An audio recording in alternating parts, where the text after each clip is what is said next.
Sir ముందుగా YSR Congress party గాని party అధ్యక్షులు శ్రీ జగన్మోహన్ రెడ్డి గారు గాని ఎలక్షన్ అయ్యి అధికారం కోల్పోయినప్పటికీ కూడా అప్పటి నుంచి ఇప్పటి వరకు కూడా ప్రజాక్షేత్రంలో ఏమేం పోరాటాలు అవసరమో ప్రజల తరపున ఏ రకమైనటువంటి పోరాటాలు అవసరమో అవన్నీ కూడా చేస్తూనే ఉన్నాం నిర్విరామంగా.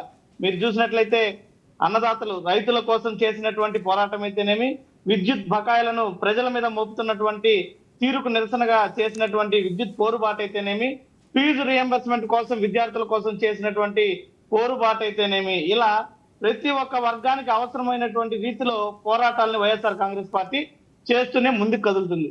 మరి మొన్నటికి మొన్న మిర్చికి కూడా గిట్టుబాటు ధర కావాలని చెప్పి నేరుగా రంగంలోకి జగన్మోహన్ రెడ్డి గారే రావడం, ప్రభుత్వాల్ని నిలదీయడం వంటి కార్యక్రమాలు చూస్తుంటే జగన్మోహన్ రెడ్డి గారు అధికారంలో ఉన్నా ప్రతిపక్షంలో ఉన్నా ఖచ్చితంగా ప్రజల కోసం ఎప్పుడు పోరాడతారనేది ఇక్కడ తేటతెల్లమైనటువంటి విషయం.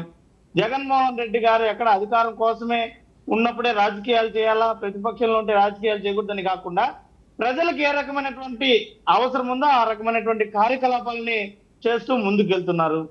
ఇక్కడ పవన్ కళ్యాణ్ గారిని మీరు ప్రస్తావిస్తున్నారు. పవన్ కళ్యాణ్ గారు మొన్నటికి మొన్న చెప్పారు, 40 సంవత్సరాల తెలుగుదేశం పార్టీని నిలబెట్టానని చెప్పి ఆయన మాట్లాడారు.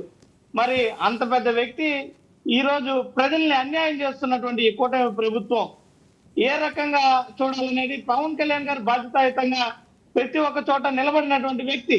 ఏ హామీ చంద్రబాబు నాయుడు ఇచ్చేటువంటి ప్రతి సూపర్ 6 కానీ, చంద్రబాబు నాయుడు గారు విడుదల చేసినటువంటి కూటమి మేనిఫెస్టో 143 హామీలకు కానీ బాధ్యత పవన్ కళ్యాణ్. నేను నేను నేను అని చెప్పి ప్రతి చోట చెప్పినటువంటి వ్యక్తి పవన్ కళ్యాణ్ గారు.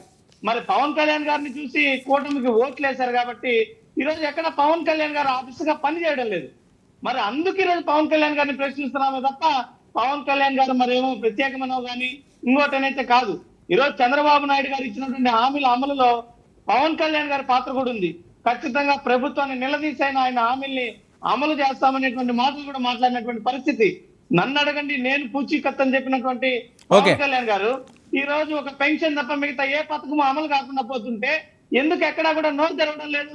సరే కాదు, ఇప్పుడు ఓట్ల కోసమే మాట్లాడతారా? కాదు సురేష్, ఇప్పుడు ఏంటి రోజా గారు, శ్యామల గారు పవన్ కళ్యాణ్ గారి మీద ఏంటి ప్రత్యేకంగా టార్గెట్? అదే సార్ చెప్తున్నాం, ప్రత్యేకంగా పవన్ కళ్యాణ్ గారిని అంటే 3 పర్యాయాలు నారా చంద్రబాబు నాయుడు గారి వ్యవహారం ప్రజలందరికీ తెలుసు. ఎందుకంటే ఆయన ఎలక్షన్ల కోసం ఓట్ల కోసం మాట చెప్తారు, తర్వాత 4 మడత పెట్టి కుర్చీకి ఎక్కిన తర్వాత కుర్చీని మడత పెట్టి ప్రజలను దంతాడు.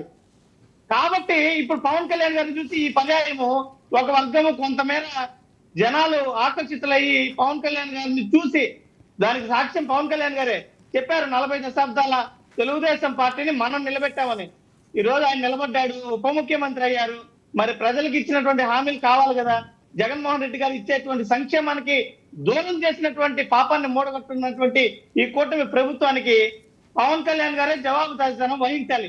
ఎవరు మాట్లాడినా ఈరోజు పవన్ కళ్యాణ్ గారినే మాట్లాడతాం, పవన్ కళ్యాణ్ గారే దీనికి సమాధానం చెప్పాలి.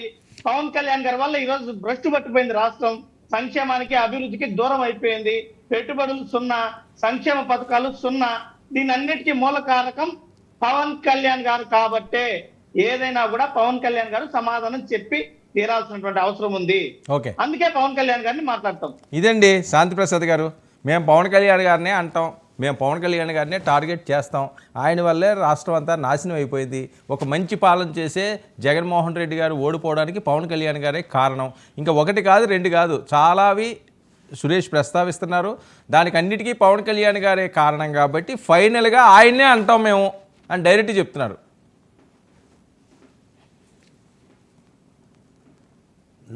సార్ మీ మ్యూట్లో ఉన్నట్టున్నారు, ఒకసారి చెక్ చేయండి. మీ దగ్గరే ఉంది. ఓకే ఓకే ఓకే మాట్లాడండి.